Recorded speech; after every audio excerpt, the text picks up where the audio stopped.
The backward design model is a framework for use in instructional design that functions in a systematic way to help designers determine what to do first in designing a course. The backwards design process, also known as backward planning or backward mapping, is referred to as backward because it calls for instructional designers to begin with the end in mind. This is helpful because it addresses several challenges or barriers that are often associated with more traditional models of ID, including the information overload that educators sometimes experience when they use textbooks and other piles of instructional material to try to figure out what to teach. Sometimes also with a traditional model, there may be a disconnect between the content and the real world. It also may be difficult to figure out when an individual learner or even the whole class has accomplished what was intended through the course, and students tend to lose track of big ideas when more traditional models of design are used. Oftentimes, when designing a course, educators begin by looking at the material in a textbook or referring to favored lessons or time-honored activities. Backward design, though, advocates for the opposite of that process to be done, again with starting with the end in mind. In 1949, Robert Tyler wrote a book in which he talked about the importance of determining educational objectives as a first step in the instructional planning process. About a decade later, in 1960, psychologist Jerome Bruner said, "Teaching specific topics or skills without making clear their context in the broader fundamental structure of a field of knowledge is uneconomical."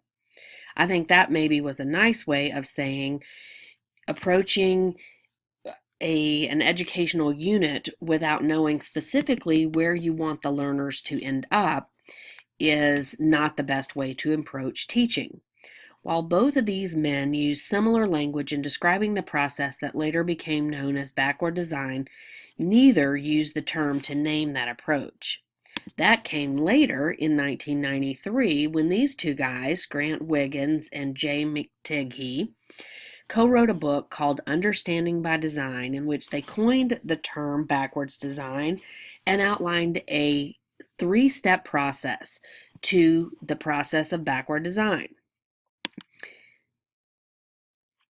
This process calls for the use of an organized three-step process during which the instructional designer must answer key design questions in order to filter through information and materials to determine the big ideas that are to be taken away from the course by learners. In essence, backward design occurs when the designer begins with the end in mind. The first step in the process is stage one. That's when the designer uses content standards or other targets to specifically define what learners are to understand after completing the course. In terms of how we can think about this to simplify the idea, think of a traveler who goes on a trip without a map. It's hard to reach that destination unless one knows where it is that he or she will be going. And that's what happens in the first step of backwards design.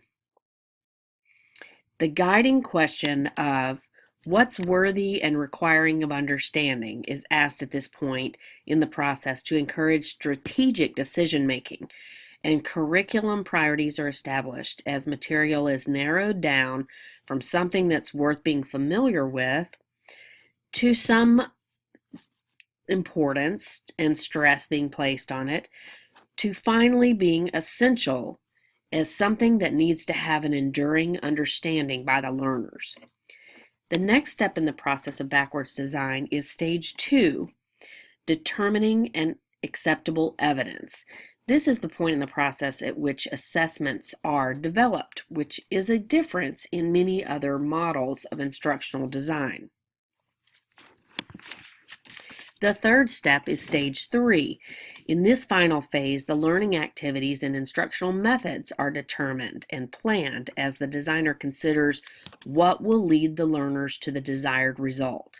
The guiding question asked here is, what learning experiences in teaching promote understanding, interest, and excellence?